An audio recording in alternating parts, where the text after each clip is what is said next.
tryna be like nobody else.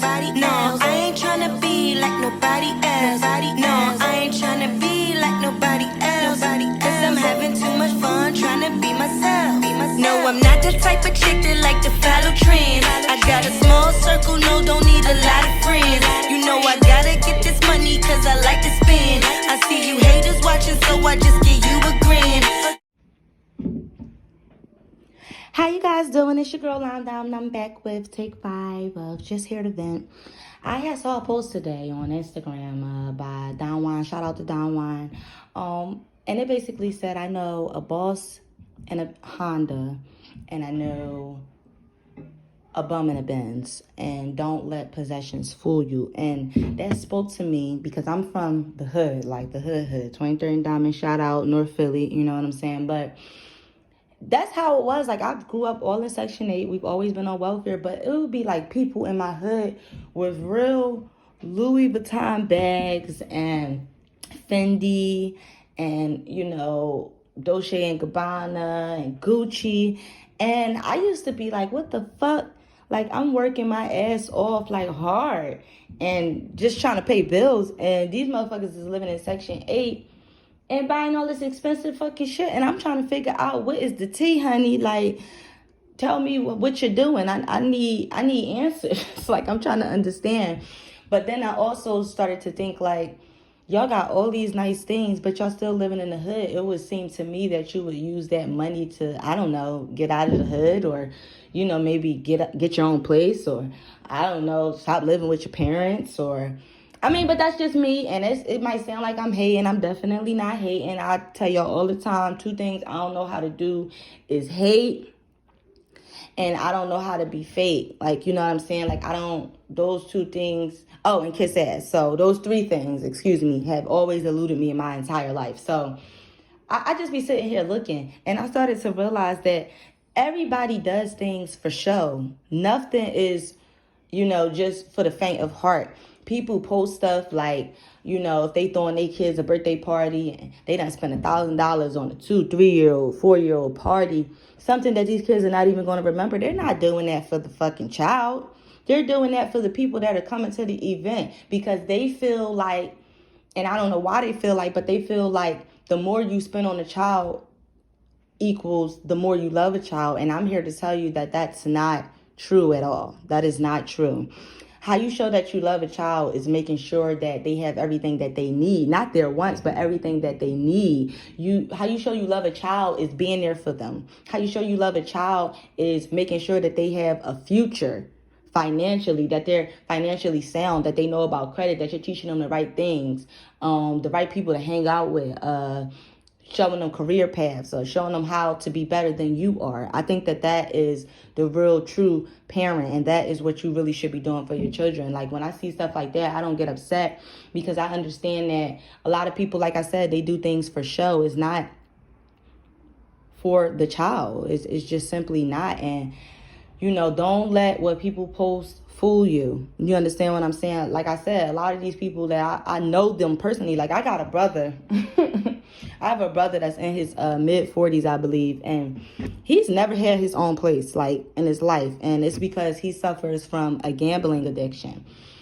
Like, in his life, he's never lived in his own home. He's always lived with a girlfriend, a family member. Even now, he's living with his brother, and he posts all the time, thousands of dollars, like, posting it, like, thousands of dollars. Like, he's had over $1 million in his lifetime. I'm telling you this. I know this for a fact. He just recently won $12,000 from the lottery, and it's like, that money is already gone. You know what I'm saying? But yet you still are living with your brother. That, to me, is not only crazy, but that just shows you the mindset of this world that we live in. People care and put all of their stock in materialistic things, which are things that you can't take with you. Like, I was just talking to a really, really good friend of mine, you know, shout out homie, and he was just explaining to me, like, all of the steps that he's taken, or has taken, past tense, to make sure that his children have a good future, to make sure that they're financially sound, teaching them about their credit. That's what we need to be focused on, because especially in the Black community, our parents don't teach us that kind of stuff. They don't tell us about credit. They don't tell us anything about the real world, because they don't know. They're from the old school. Like, my parents, act crazy when you try to get a life insurance. Well, my parent, because my mom just passed away, they get upset when you try to get their social. They think you're trying to kill them. Life insurance is something that we need. That's not a want. You need life insurance, because why would you sit here and set your family up for failure when you pass away and you don't want them to be able to have money to, have a funeral for you or anything, or want them to be okay once you pass away? It's like now you're setting them up to have a burden. Now we got to all try to get together and scrape up literal change to try to have a funeral for you, when you could have a good funeral if you just got life insurance. I was thinking about approaching my dad about life insurance. He's 73 years old. He is in good health. Now, granted, the policy would cost a lot of money per month, but I'm willing to pay it because I don't want to be sitting here having to go through the same thing I went through with my mom. Like, my mom ended up having to get cremated. She didn't have a funeral. Her ashes are gone. My dad didn't keep them. So it's like, I don't want to go through that with him, but I'm starting to realize that I'm probably am going to go through that with him, because he doesn't want to give up his social. When you have really, really old school parents, it is hard for them to understand the complexities of the world that we live in. Like, I'm dealing and coming from a family, like, my parents have never driven a car in their life. They've never had a license. All they know is welfare. My dad has never gotten a job until I was 12. Now, mind you, he has 10 kids. My dad hadn't gotten a job until he was 12 years old. And I think because of that, I don't want to say they failed their children, because once you get of a certain age, you're able to make your own decisions. But if you don't know something, you just don't know something. So it's like now we're all trying to scramble and figure out this thing called life. And our parents could have prevented that, if they had did what they were supposed to do when we were younger and set us up for success. I do believe, and I hate to say it, but I feel like they set us up for failure. Now it's up to us to try to figure this thing out now. And, time is very, very short.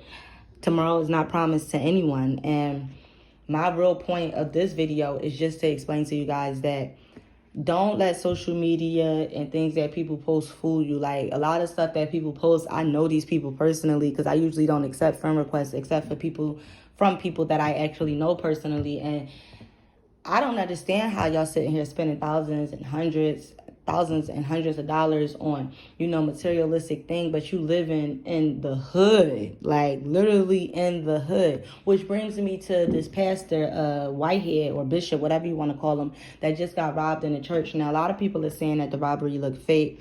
A lot of people are saying that, it's an insurance scam, and it could be. Whether it is or it's not, or say if it is real, he did set himself up to be robbed. You can't be sitting here while we're in a pandemic, getting ready to come into a recession, posting things. And that doesn't mean that you can't be happy about the stuff that you have, or, I don't want to say boast, but, just show that, you're good. There's nothing wrong with that. The problem comes in, it's like when you're posting that kind of stuff, you got to know that some people are going to hate, especially if they're in a bad situation financially. So you just got to be mindful that, posting all of that stuff, you are kind of setting yourself up to be robbed, or you're setting yourself up to be what they would call a mark, which is a target. You know what I'm saying? So you just have to be mindful, and you have to be careful, because posting all that stuff, people will think that you have money, and you really might not have money. You know what I'm saying? But they might think that you do. So just be mindful of that. Always remember that you can't take any of this stuff with you when you leave.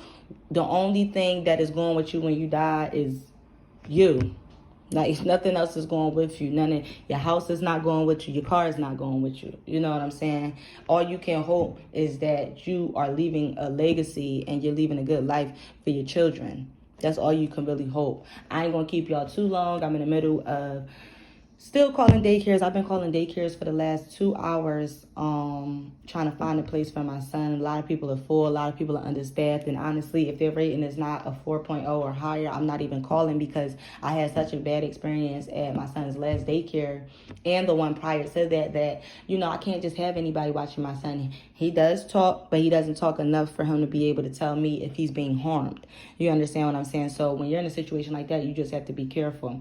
The kids have to come first, But you really have to come first before the child, because if you're not in your right state of mind, if you're not at your best, you can't be the best parent that you can be.